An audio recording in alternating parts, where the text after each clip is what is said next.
mampu memberikan inklusivitas dalam penegakan hukum penanganan pelanggaran HAM berat oleh anggota militer, sehingga mendegradasi prinsip independensi.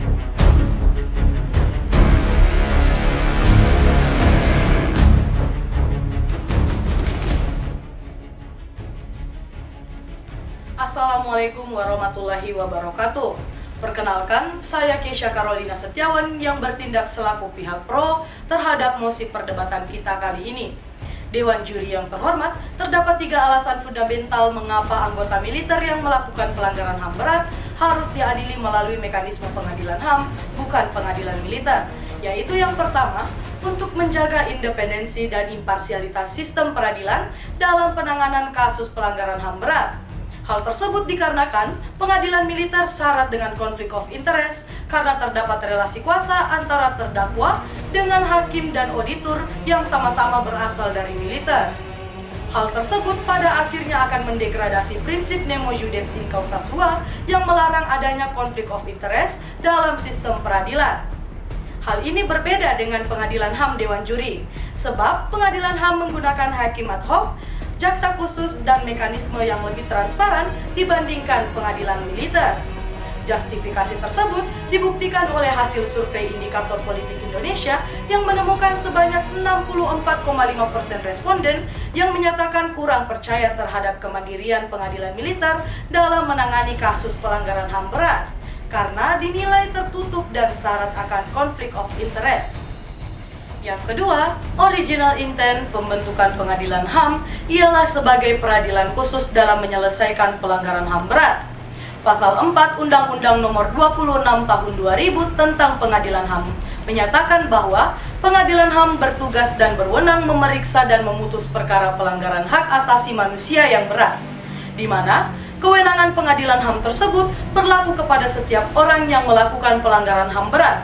Sementara Pasal 1 Angka 4 Undang-Undang Pengadilan HAM mendefinisikan bahwa yang dimaksud setiap orang, yaitu orang perseorangan, kelompok orang baik sipil, militer maupun polisi yang bertanggung jawab secara individual.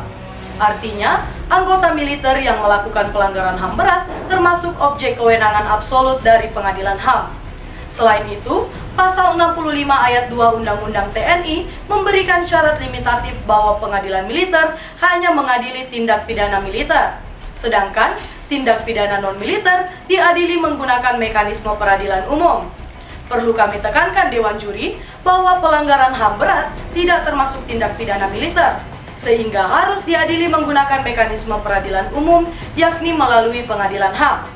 In causa berlaku asas lex specialis derogat legi generalis, di mana Undang-Undang Pengadilan HAM berkedudukan sebagai lex specialis terhadap Undang-Undang Peradilan Militer dan Undang-Undang TNI. Sehingga anggota militer yang melakukan pelanggaran HAM berat harus diadili di pengadilan HAM. Ketiga, pengadilan HAM lebih mampu memberikan inklusivitas dalam penegakan hukum dibandingkan pengadilan militer. Terdapat 3 alasan atas justifikasi tersebut. Yang pertama, jika anggota militer diadili di pengadilan HAM, maka prinsip equality before the law dan prinsip fair trial akan terimplementasi secara inklusif, sebab tidak ada diferensiasi antara masyarakat militer dan masyarakat sipil dalam penegakan HAM. Dan yang kedua, pengadilan HAM mengedepankan victim-centered approach, sebab yang menjadi korban dalam pelanggaran HAM berat yakni masyarakat sipil. Hal ini berbeda dengan pengadilan militer yang lebih berfokus pada disiplin internal dan hierarki militer, sehingga akan cenderung mengesampingkan kepentingan korban. Dan yang ketiga, laporan Human Rights Watch di tahun 2021 menyatakan bahwa sistem peradilan militer di Indonesia tidak memenuhi standar independence dan impartiality sebagaimana dimaksud dalam pasal 14 ICCPR dalam penegakan HAM. Sebab pengadilan militer syarat dengan konflik of interest dan bersifat tertutup. Berdasarkan hal tersebut, Dewan Juri yang terhormat, maka anggota militer yang melakukan pelanggaran HAM berat harus diadili di pengadilan HAM, di mana untuk mempertegas politik hukum tersebut, maka diperlukan harmonisasi hukum melalui penegasan dalam Pasal 4 Undang-Undang Pengadilan HAM, Pasal 65 Undang-Undang TNI, dan Pasal 9 Undang-Undang Peradilan Militer bahwa dalam hal anggota militer melakukan pelanggaran HAM berat, maka harus diadili di pengadilan HAM. Sekian dan terima kasih. Assalamualaikum warahmatullahi wabarakatuh. Dewan Juri yang terhormat, perkenalkan saya Karina Diva Maharani yang bertindak selaku pihak kontra terhadap mosi perdebatan kita kali ini. Terdapat 3 alasan mengapa anggota militer yang melakukan pelanggaran HAM berat harus diadili di pengadilan militer.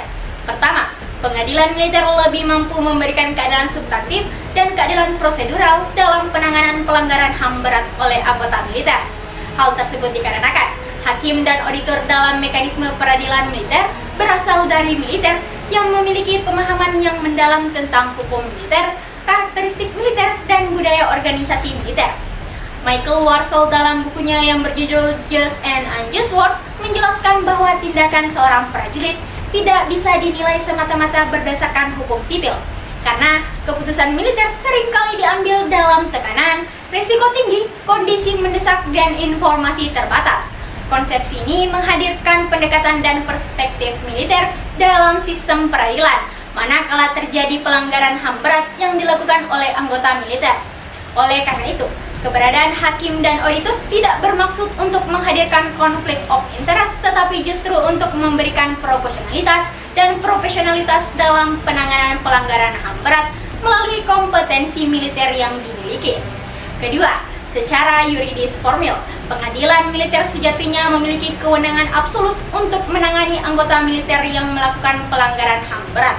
Pasal 9 ayat 1 Undang-Undang Peradilan Militer dan Pasal 65 ayat 2 Undang-Undang TNI telah mengatur secara expressis verbis bahwa pengadilan militer berwenang mengadili seorang prajurit yang melakukan tindak pidana. Hal ini sejalan dengan original intent pembentukan pengadilan militer yang bertujuan untuk menyediakan mekanisme peradilan yang berwenang mengadili anggota militer yang melanggar hukum, termasuk pelanggaran HAM berat. Selain itu, Dewan Juri perlu dipahami bahwa pelanggaran HAM berat yang dilakukan oleh anggota militer dapat dikualifikasikan sebagai tindak pidana militer. Alasannya sederhana. Pertama, karena subjek hukum yang melakukan pelanggaran HAM berasal dari masyarakat militer, dan kedua karena adanya penggunaan otoritas militer dalam pelanggaran HAM berat. Artinya, Dewan Juri, ketentuan dalam Pasal 65 ayat 2 Undang-Undang TNI telah terpenuhi secara normatif, sehingga berlaku asas lex specialis derogat legi generalis. Karena subjek hukum yang berasal dari anggota militer bersifat khusus dan karakteristik tindak pidana yang terjadi karena penggunaan otoritas militer. Ketiga, pelanggaran HAM berat yang dilakukan oleh anggota militer bersifat sensitif dan rahasia, sehingga harus diadili melalui mekanisme peradilan militer yang eksklusif. Hal tersebut dikarenakan pelanggaran HAM berat yang dilakukan oleh anggota militer melibatkan otoritas militer yang di dalamnya terdapat strategi militer, operasi militer, dan rahasia militer yang berkaitan dengan kepentingan negara, sehingga mekanisme peradilan HAM yang terbuka tidak ideal diterapkan. Selain itu, Dewan Juri yang terhormat, penegakan pelanggaran HAM berat tidak bisa disamakan antara pelaku yang berasal dari masyarakat sipil dan pelaku yang berasal dari masyarakat militer untuk mencapai keadilan. John Rawls dalam Theory of Justice menyatakan bahwa dalam kondisi tertentu, keadilan harus menitik beratkan pada different principle yang membedakan kedudukan antar individu karena adanya fungsi jabatan dan kewenangan yang melekat pada diri seseorang. Dalam hal ini, kedudukan anggota militer berbeda dengan masyarakat sipil, sehingga penegakan hukum harus dilakukan melalui peradilan militer dengan berdasar pada difference principle. Adapun solusi yang kami tawarkan, yaitu yang pertama secara legal substance. Kami akan mengatur secara tegas kewenangan absolut pengadilan militer dalam mengadili pelanggaran HAM berat yang dilakukan oleh anggota militer dalam Undang-Undang TNI, Undang-Undang Peradilan Militer, dan Undang-Undang Pengadilan HAM. Yang kedua, secara legal structure, kami akan membentuk Badan Investigasi Independen HAM yang berasal dari militer, Komnas HAM, dan Kementerian HAM untuk menjamin terlaksananya check and balances. Dan yang ketiga, secara legal culture, kami akan mengintegrasikan materi berbasis HAM dan hukum humanitar dalam pendidikan militer untuk meningkatkan kesadaran dan ketaatan hukum anggota militer di bidang HAM. Sekian dan terima kasih. Assalamualaikum warahmatullahi wabarakatuh. Dewan Juri yang terhormat, perkenalkan saya Muhammad Aditya yang akan menyimpulkan perdebatan kita kali ini. Pertama, pihak pro menyetujui mosi perdebatan kita kali ini dengan alasan bahwa mekanisme peradilan militer syarat dengan konflik of interest karena hakim dan auditor dalam pengadilan militer berasal dari militer, sehingga mendegradasi prinsip independensi dan imparsialitas. Akan tetapi, pihak kontra justru membantah dengan menyatakan bahwa hakim dan auditor dalam pengadilan militer merupakan suatu kebutuhan peradilan militer, sebab mereka memiliki pemahaman yang mendalam tentang hukum militer, karakteristik militer, dan budaya organisasi militer yang tidak dimiliki dalam mekanisme peradilan HAM. Kedua, pihak pro juga mendalilkan bahwa kewenangan absolut pengadilan HAM telah dijamin dalam pasal 4 Undang-Undang Pengadilan HAM dan pasal 65 ayat 2 Undang-Undang TNI karena pelanggaran HAM berat termasuk tindak pidana khusus dan original intent pembentukan pengadilan HAM ialah untuk mengadili pelanggaran HAM berat. Sedangkan pihak kontra juga berdalih bahwa kewenangan absolut pengadilan militer telah dilegitimasi oleh pasal 9 Undang-Undang Peradilan Militer dengan alasan adanya kekhususan pada status anggota TNI dan original intent pembentukan pengadilan militer untuk mengadili anggota militer yang melakukan tindak pidana.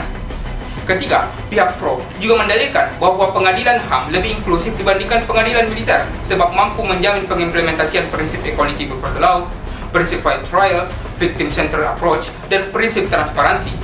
Akan tetapi, pihak kontra justru mendalilkan bahwa mekanisme peradilan untuk militer tidak boleh disamakan dengan peradilan sipil sebab masyarakat militer memiliki kekhususan dan pelanggaran HAM berat yang dilakukan berkaitan dengan kepentingan negara yang bersifat rahasia sehingga harus diberlakukan different principle. Pada tataran solusi, pihak pro merekomendasikan untuk memperkuat kewenangan absolut pengadilan HAM dalam menangani pelanggaran HAM berat yang dilakukan anggota militer melalui penegasan dalam pasal 4 Undang-Undang Pengadilan HAM, pasal 65 Undang-Undang TNI, dan pasal 9 Undang-Undang Peradilan Militer. Sedangkan pihak kontra merekomendasikan yang pertama, mengatur secara tegas kewenangan absolut pengadilan militer dalam mengadili pelanggaran HAM berat yang dilakukan oleh anggota militer dalam Undang-Undang TNI, Undang-Undang Peradilan Militer, dan Undang-Undang Pengadilan HAM. Kedua, membentuk badan investigasi independen HAM. Dan ketiga, mengintegrasikan materi berbasis HAM dan hukum humaniter dalam pendidikan militer. Sekian dan terima kasih. Salam konstitusi.